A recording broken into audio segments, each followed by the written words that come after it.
दोस्तों आपके सामने है पतंजलि का दिव्य अविपत्तिकर चूर्ण।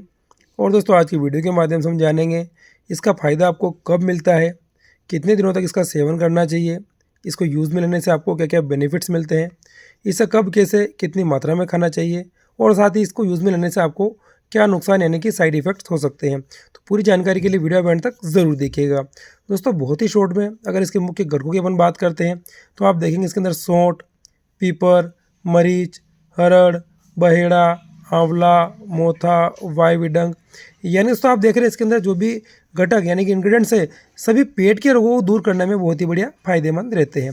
अब दोस्तों मुख्य बात आती है अगर आप इसका सेवन करते हैं तो आपको क्या क्या बेनिफिट्स मिलते हैं यानी कि कौन कौन से रोगों में ये लाभकारी है। सबसे पहले फायदे की अपन बात करते हैं तो आप देखेंगे इसके यूजेज में अम्ल पित्त यानी कि दोस्तों अम्ल पित्त जो होता है उसको बोलते हैं एसिडिटी। जिन भी लोगों को बहुत ज़्यादा एसिडिटी की प्रॉब्लम है, खट्टी डकारा आती है, खाने का पूरा पाचन नहीं होने के कारण अम्ल बढ़ गया है, तो दोस्तों एसिडिटी को कंट्रोल करने के लिए उसमें लाभ पाने के लिए अविपत्तिकर चूर्ण एक रामबाण औषधि की तरह काम करता है। दूसरे फायदे की बात करते हैं तो विबंध यानी कि दोस्तों इसके अंदर जो औषधियाँ यानी कि जड़ी बूटियाँ हैं सभी कब्ज को तोड़ने वाली है। तो जिनको भी बहुत ज़्यादा कॉन्स्टिपेशन यानी कि कब्ज प्रॉब्लम है उनके लिए भी ये अविपत्तिकर चूर्ण बेनिफिट देने वाला होता है। अगला फायदा देखेंगे तो अग्निमांद्य यानी कि जिनकी भी जठराग्नि कमज़ोर है और जठराग्नि कमज़ोर होने की वजह से भोजन का पाचन धीरे होता है, मंद अग्नि की प्रॉब्लम है, तो दोस्तों जठराग्नि को मजबूत करने के लिए खाने का पाचन तेज़ी से करने के लिए भी अविपत्तिकर चूर्ण बेनिफिट देता है। अगला देखेंगे तो प्रमेह यानी कि जिनको भी गोनोरिया का रोग हो जाता है तो दोस्तों गोनोरिया के रोग में भी अविपत्तिकर चूर्ण से फ़ायदा लिया जा सकता है।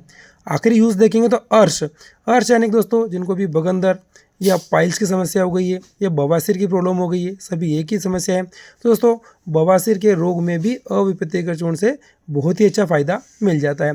यानी दोस्तों आप ये देख रहे हैं ये जो चूर्ण है पतंजलि का, इसके सेवन से आप कब्ज भी ठीक कर सकते हैं, एसिडिटी में भी फायदेमंद है, साथ ही भूख को भी बढ़ाता है और पाइल्स जैसे बड़े रोग में भी ये बेनिफिट देता है। अब दोस्तों मुख्य बात आती है अगर आप इसका सेवन करते हैं तो आपको फ़ायदा कब मिलता है। जब दोस्तों आप नियमित रूप से 15 दिन तक अगर अविपत्तिकर का नियमित रूप से सेवन करते हैं तो आपको इससे बेनिफिट्स दिखना शुरू हो जाते हैं।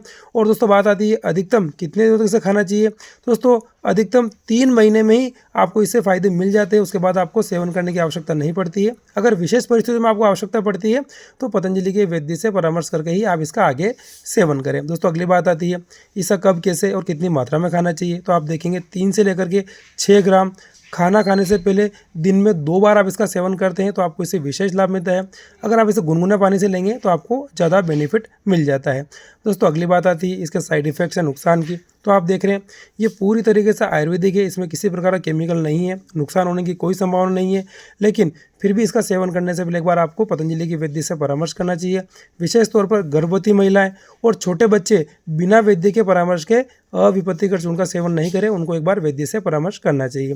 अंत में बात करते हैं इसकी प्राइस और क्वांटिटी की। तो आप देखेंगे इसकी एमआरपी मात्र 60 रुपये है, जिसमें कि आपको 100 ग्राम की मात्रा में मिलता है। तो दोस्तों पेट के रोगों के लिए पतंजलि का दिव्य अविपत्तिकर चूर्ण बहुत ही लाभकारी है। अगर आपको इसमें से किसी भी प्रकार की कोई समस्या है तो पतंजलि के स्टोर पर जाकर उसको परचेज कर ले, वहाँ से नहीं मिलता है तो वीडियो में जो नंबर दे रखा है उस पर कॉल करके या व्हाट्सअप मैसेज करके आप इस चूर्ण को ऑनलाइन अपने घर पर भी मंगवा सकते हैं। साथ ही हमारे स्टोर के जो वैद्य हैं उनसे भी आप अधिक जानकारी ले सकते हैं। ओम।